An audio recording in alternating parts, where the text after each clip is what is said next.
Johnny Dollar. Still there in Buffalo, huh? Yeah. Well? You get my report on the big robbery case out here? Yes. It looks to me like you've done yourself proud again.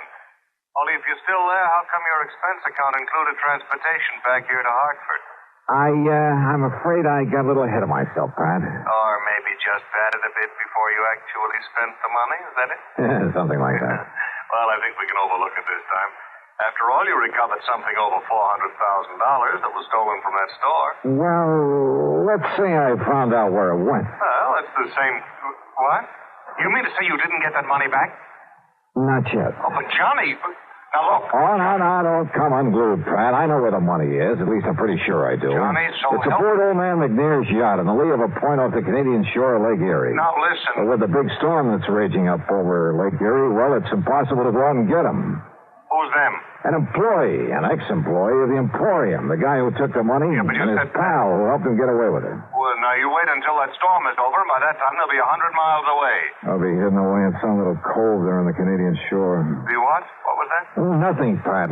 Now, listen, I'll keep on it. You'd better. I'll bring him back here, and the money, or die in the attempt. You fail to get that money back, and I'll gladly attend your funeral. Yeah, okay, Pat. I'll stay with it. Believe me, Johnny, you'd better.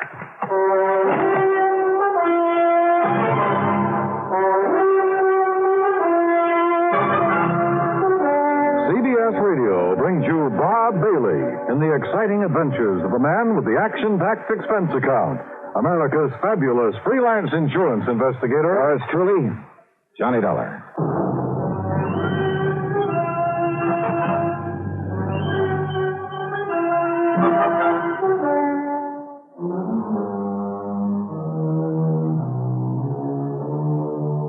Expense account submitted by Special Investigator Johnny Dollar.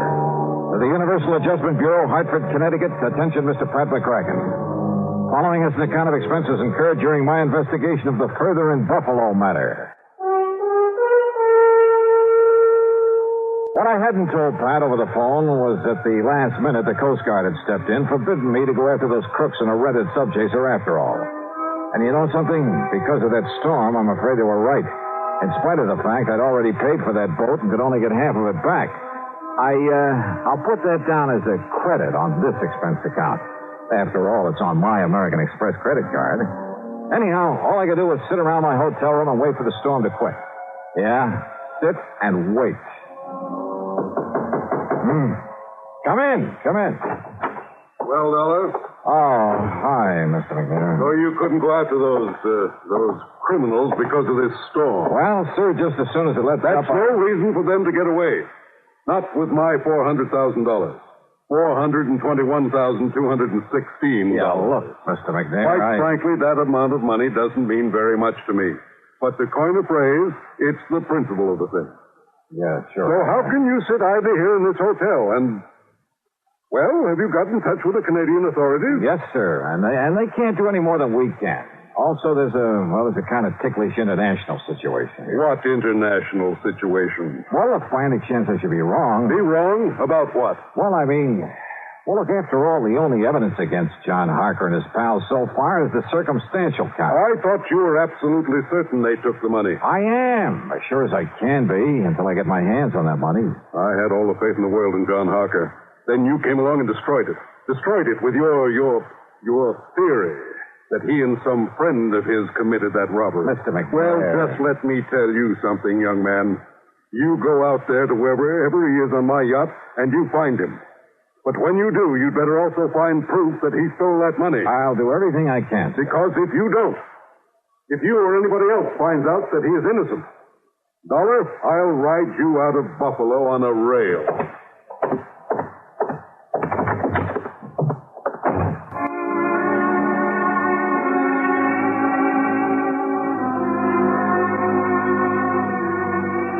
Yeah, at this point I was feeling real good, real happy. Everybody was being so nice to me.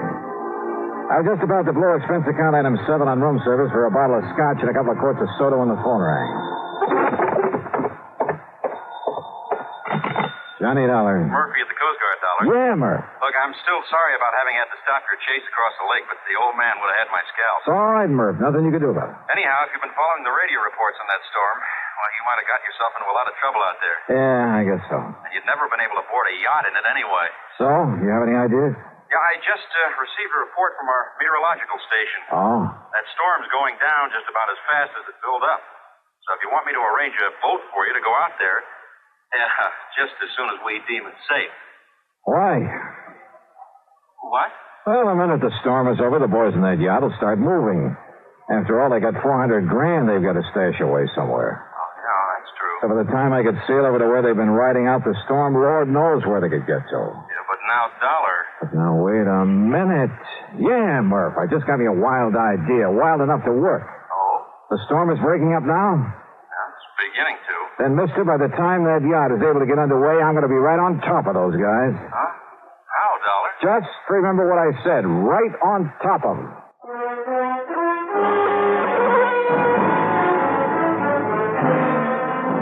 Expense account item 7, $3.25 for a taxi out to the municipal airport. Along the way, I noticed the rain was letting up, the wind was dying down.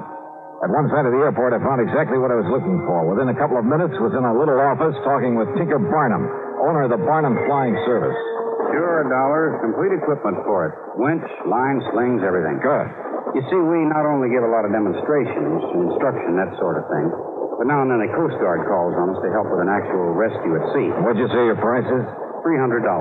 That includes me at the controls. Okay, then it's a deal. Okay, we'll take off just as soon as the wind goes down a few more knots. Oh, sorry, Tink. We got to take off right away. But if the wind starts blowing up It again... won't, and I got that straight from the Coast Guard. You're sure of that? I'm sure, so let's go. Well, I don't know if the tower will give me clearance. Then forget the tower. Well, now, wait a minute. 400? But I could lose my license, Dollar, get in a lot of trouble. Well, there's nothing else taking off from the field right now. I know, but that flight that just came in had a pretty rough time of it. Tell the tower it's an emergency, a rescue operation if you have to, but please, let's get going. Now, listen. It could be very dangerous. All right, that's a chance we'll have to take. 500? 550? Keep talking. Well, after all, it's $400,000 this thing. What? $600. Take it or leave it. Okay, Dollar, let's go out and warm up the old windmill. Attaboy.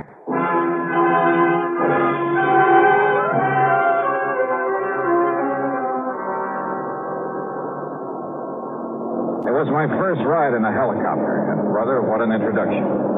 I've been aboard regular planes in rough weather lots of times, but the way that wind tossed us around, picked us up and let us down, and with nothing but the broad wind-chopped surface of Lake Erie below us. Well, it was an experience, to say the least. The first half hour, Tink was fighting the controls every instant of the day under the gray, ominous, scudding clouds that raced by overhead. Then, all of a sudden, the clouds left us. The sun came out in all its glory. The most welcome sight I've seen in years. The air calmed down. Then finally, standing out clearly under us was the Canadian shoreline. Look ahead, Dollar. Over to the left a bit. Yeah, Tink? That neck of land, that peninsula sticking out into the lake. Yeah, I see it. Long Point. And the yacht was supposed to be riding out the storm in the lee of it. I don't see it. The lee side would be the... Well, I do. Look, moving along the far side of the point. That's a cruiser, Johnny. But is it the right one? Come on, take us down to her. Right. Meantime, I'll get the sling ready so you can drop me down at the deck. Right.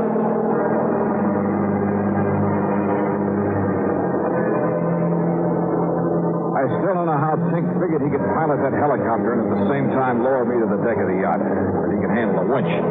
But he swore he'd done it before in rescue operations, and he could do it again. He made a couple of close passes, and I was able to identify John Harker at the helm, a tough-looking character standing beside him. So it had to be McNair's yacht. Then I suddenly realized there were not only two of them, but they both knew who I was, knew all about my interest in the robbery. I could be at a slight disadvantage. Sure, Dollar. They'd shoot you dead before you even hit the deck. Tink, I can't remember when a lie has ever paid off or even worked. I've got to try one this time. Well, listen, we could simply keep a line on them and find out where they go. Yeah? And what happens when this X-Beater runs out of gas? Yeah. Oh, well, I can radio the Canadian Coast Guard. No. By the time they get through the necessary red tape to hold those boys and get here from wherever their nearest station is. Yeah, I see what you mean. Okay, then, Johnny, open the door. Use this megaphone. Thanks. Here. I'll hang around over them. Right. Harker!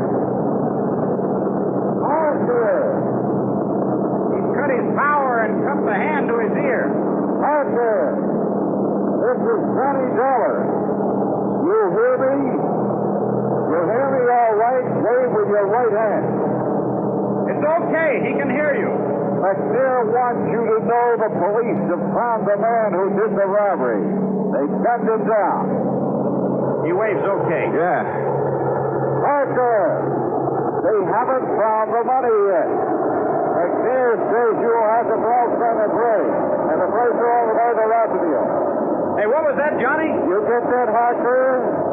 I said that, look, I'll drop on down there. Stop your engines, and I'll drop down to your deck on a line. You get that? Emotion's okay, Johnny, to come ahead. Set me down there, Tinker, and make it gentle, will you? You got your gun real handy? Right. I still don't like this, but down you go.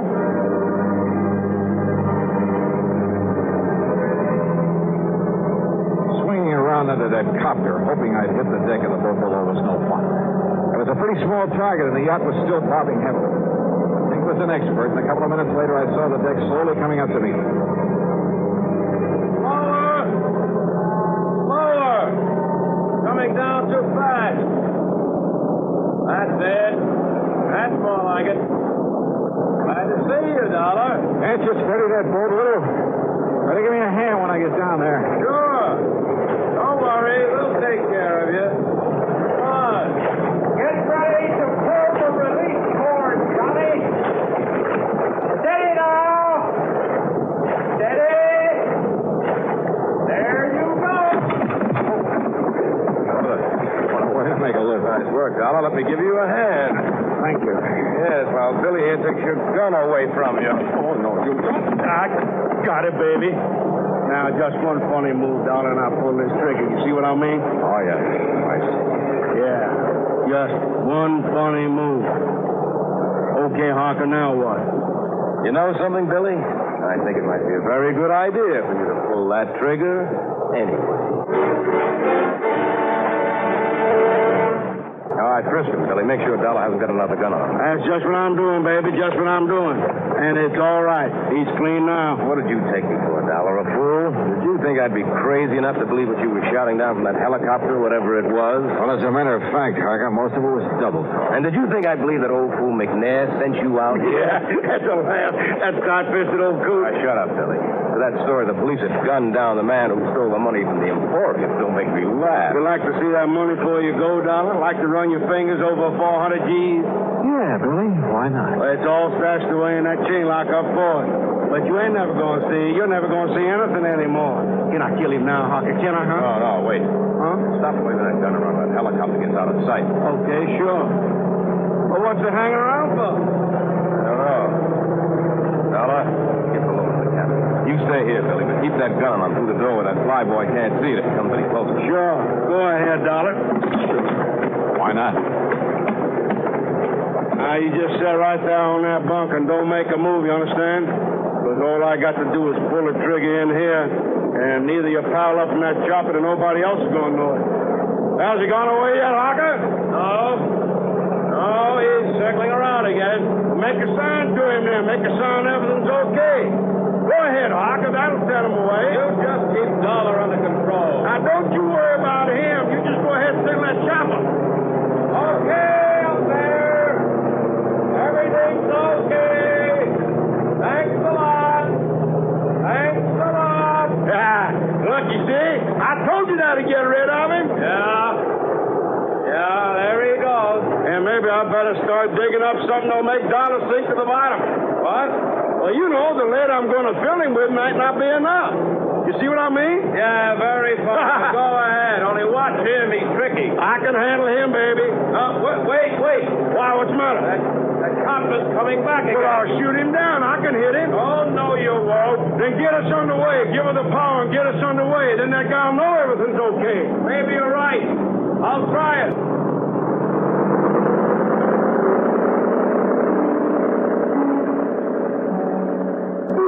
During all the talk, I sat there on the bunk looking into the muzzle of Billy's 38, knowing these were desperate men with a lot at stake. That if I made one false move, he wouldn't hesitate to pull the trigger. Even if he took the gun off me for a couple of seconds, there was nothing in reach I could use for a weapon, could even pick up and throw at him. Good work, Billy. Chopper's going away again. I told you so.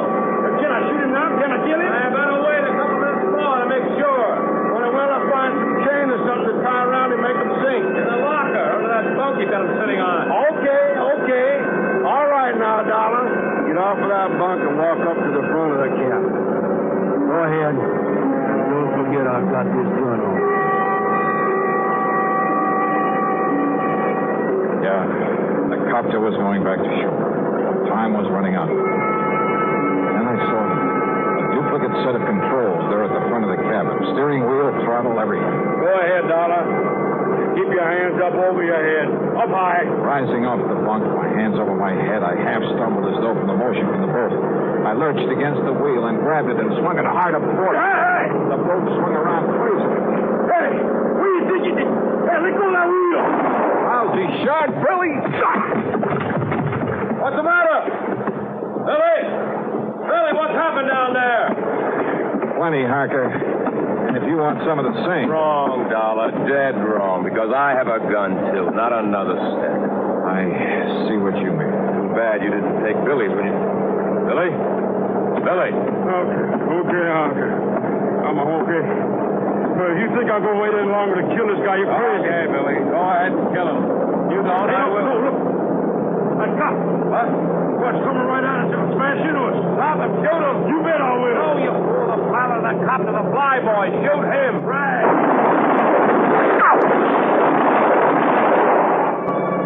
My last chance. They turned to fire at Tinker up in the copter. I lunged against Billy, shoved him over the side. By the time Harker turned to fire at me, I was on top of him, swinging with everything I had. Oh, I'll kill you. Oh, brother. What a rest. Oh. All right, Johnny. Okay. Okay, Tinker. Okay. You want to pick up what's left of Billy out there in the water? Sure, Johnny. After all, that's what I told the tower. This was the rescue operation. See you back in Buffalo.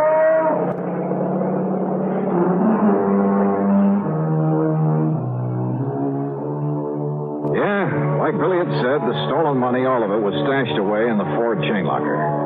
So after tying up Harker with all the line I could find, I started the engine of that beautiful yacht. But then suddenly realized, put it this way. If Tinker and his copter hadn't stayed with me, so help me, I'd never have found my way back to Buffalo. So, expense account total, including an even $1,000 for Tinker Barnum, and please don't argue about it, plus the trip back to Hartford, plus the previous charges you haven't yet paid me for, $1,800 even. And believe me, it's a bargain. Yours truly, Johnny Dollar.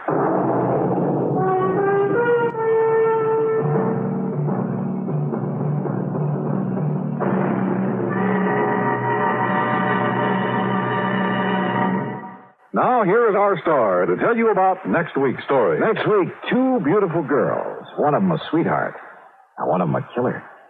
Join us, won't you? Yours truly, Johnny Dollar.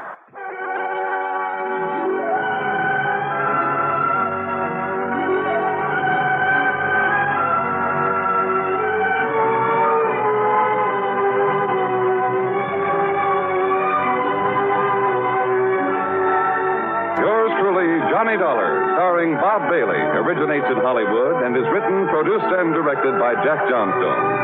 Heard in our cast were Lawrence Dobkin, Bartlett Robinson, James McCallion, Dick Crenna, Junius Matthews, and Gil Stratton.